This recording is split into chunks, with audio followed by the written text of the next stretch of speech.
us with the U.S. Centers for Disease Control and Prevention. The nations of the world are on the verge of winning a global war against polio, which has been with us since the dawn of civilization, but within a very short time can be eliminated once and for all. Little more than 100 years ago, polio mainly brought occasional illness in small clusters. But starting in the 1800s, the outbreaks began to get larger until by the 1950s, polio had erupted into a global epidemic.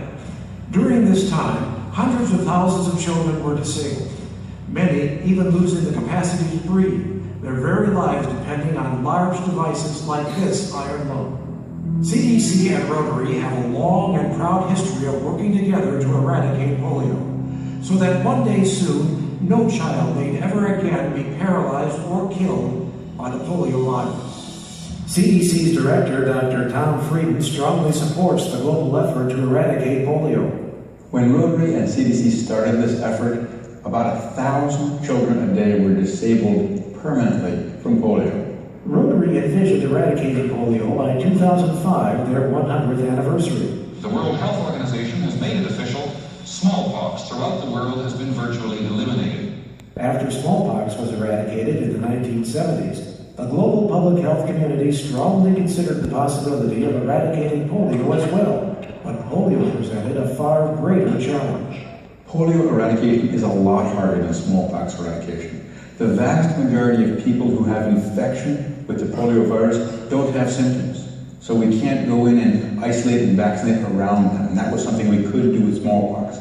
The polio virus is highly infectious. It spreads easily from person to person. Even so, 9 out of 10 people who become infected show no symptoms. Most of those who do become sick have only minor illness, such as fever and other flu-like symptoms. But regardless of symptoms or lack of them, infected people can easily spread the infection. In this way, the virus can spread from person to person across great distances without being detected. Fewer than 1 out of 100 people infected with the polio virus will become paralyzed, so they cannot move one or more parts of their bodies. These relatively rare but tragic consequences occur when the polio virus invades the brain and spinal cord, destroying nerve cells. Although polio is more likely to attack the central nervous systems of children, when adults are stricken, the virus is more likely to cause severe permanent paralysis or death. Perhaps polio's most famous patient was Franklin Roosevelt, who was stricken and paralyzed at age 39.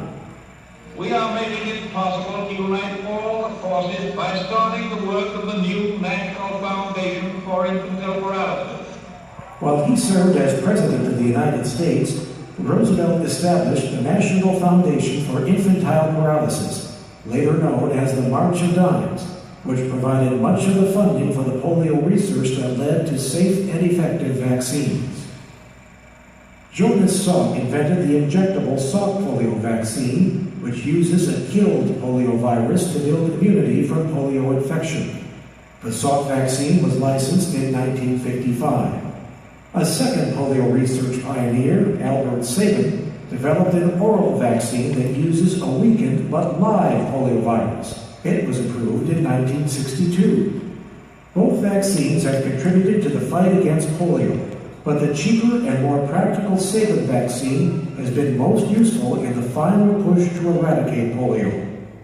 These vaccines gave the public health community the tools that would make conquering polio possible.